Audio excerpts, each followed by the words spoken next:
प्रेम अग्रवाल जी ने अपशब्द बोले थे तो उनके ऊपर एक्शन हो गया था। जो अलग अलग विधायकों के बयान सामने आ रहे हैं प्लेन और पर्वत को लेके, क्या कहना चाहेंगे? जी मैं ये कहना चाहूँगी बहुत ही निंदनीय है जिस तरीके से हमारे विधायक किशोर उपाध्याय जी ने और चमोली जी ने जो कहा है प्लेन वालों के लिए, ये बहुत ही असहनीय दर्द है। तो इनको इस तरह की जिम्मेदार पद पे रहते हुए, विधायक होते हुए भी पूरा उत्तराखंड के बारे में सोचना चाहिए। जब ये विधायक बने हैं तो प्लेन वालों ने भी इनको वोट दिए होंगे, तो ये किस तरीके से प्लेन वालों के लिए इस तरह की कुंठा अपने मन में रखे हुए, ये नहीं सोच रहे कि इस भाषा शैली से कितने पर्वतीय लोग या कितने मैदानी लोग इसमें आघात हुए हैं। तो इस तरह के निंदनीय वर्ड इनको नहीं बोलना चाहिए। जैसे कि इन्होंने बोला है कि हम पानी रोक देंगे, किशोर उपाध्याय जी ने, और जैसे चमोली जी ने बोला है कि हम उत्तराखंडी है। अरे भाई, तुम उत्तराखंडी थे, ये आंदोलन कर रहे थे, तो ये आंदोलन आप लोगों ने सिर्फ पहाड़ों तक ही रखना चाहिए था।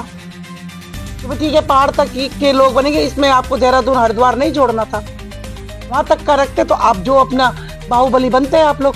जब आपने हरिद्वार को भी जोड़ा है, देहरादून को भी जोड़ा है, तो भाई उत्तराखंड एक प्रत्येक व्यक्ति हो गया। मुस्लिम भी उत्तराखंड हो गया, आपका पूर्वांचल उत्तराखंड हो गया, पंजाब उत्तराखंड हो गया, जो भी इसमें हर धर्म समुदाय के लोग भी उत्तराखंड के हो गए। तो इस तरह का ये बचकानी हरकतें इन लोगों ने की है कि ये घाव भरने वाला तो हम तो चाह रहे भर रहे। हमने तो पर्वतीय मैदानी एकता मंच की ओर से हमने ये समिति बनाई भाईचारे की कि दोनों मिलकर इस खाई को भरने का कार्य करें। तो ये खाई भर तो कम गई, क्या रही है, ये खाई बढ़ती चली जा रही है। जिस तरीके से प्रेम अग्रवाल जी ने अपशब्द बोले थे तो उनके ऊपर एक्शन हो गया था। तो माननीय मुख्यमंत्री जी को भी चाहिए, विधायक बीजेपी के ही क्यों ना हो, इनके ऊपर भी एक्शन लेना चाहेगा। तभी हमें लगेगा कि भाई ये मतलब उन्होंने सही फैसला लिया है। इस इतने बड़े विवाद को मौन रहने से आने वाले चुनाव में भी फर्क पड़ जाएगा। अगर बात करूं तो पहले तो पहाड़ और प्लेन चल रहा था, डायरेक्ट हरिद्वार बोलकर हरिद्वार का नाम लेके भी बातें की जा रही है, चैलेंज किया जा रहा है, क्या कहना चाहिए? हरिद्वार का नाम लेकर ये लोग चैलेंज कर रहे हैं कि हम ये, लेकिन ये नहीं देख रहे हरिद्वार वालों का बड़कपन कितना है। उन लोगों ने हरिद्वार की सुविधाएं बंद करी और हम लोग यहाँ से विधायक और सांसद बना के भेज रहे हैं। ये हमारा दिल है। वो तो अगर माननीय शहजाद जी ने बोला है कि मूल निवास प्रमाण पत्र का, तो गलत क्या बोल दिया भाई उन्होंने?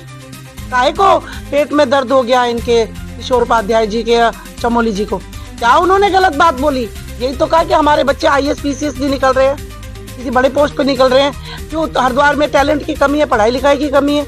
अगर हमारे प्लेन वालों के बच्चे आगे बढ़ेंगे तो हमारा भी तो दिल संतुष्ट होगा।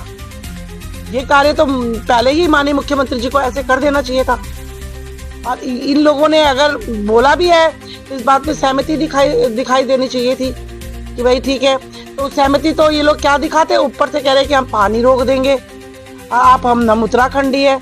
तो इससे तो भाई वो चैलेंज कर रहे हैं हमारी उसको आत्मा को, हरिद्वार को चैलेंज कर रहे हैं। हरिद्वार ये नहीं सब पावन तीर्थ है, यहाँ गंगा मैया है, गंगा मैया का मैं तो सीधा हरिद्वार वासियों की मानसिकता पे सवाल उठा रहे हैं।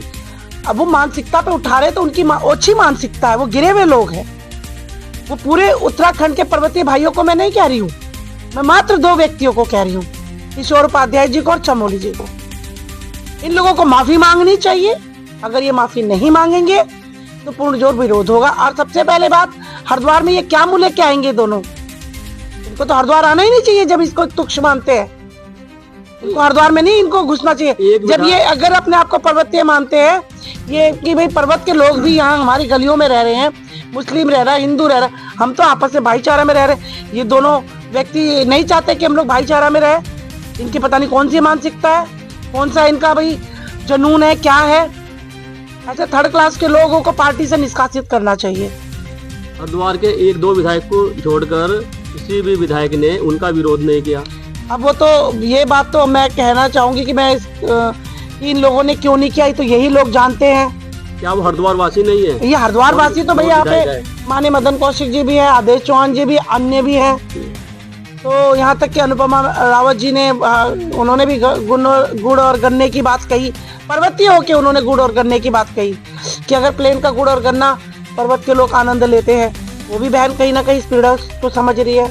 अब इन्होंने नहीं कही तो यही लोग बताएंगे इन्होंने क्यों नहीं कही। आगामी विधानसभा 2027 में जिन लोगों ने इस तरह के बयानों का विरोध नहीं किया विधायकों ने, क्या वो चुनाव पार्ट से लड़ेंगे? भाई ये तो जनता ही बता सकती है कि क्या उनके साथ करेगी। ये तो भाई माननीय जनता के ऊपर है कि वो अपने किसको अपना विधायक चुनेगी।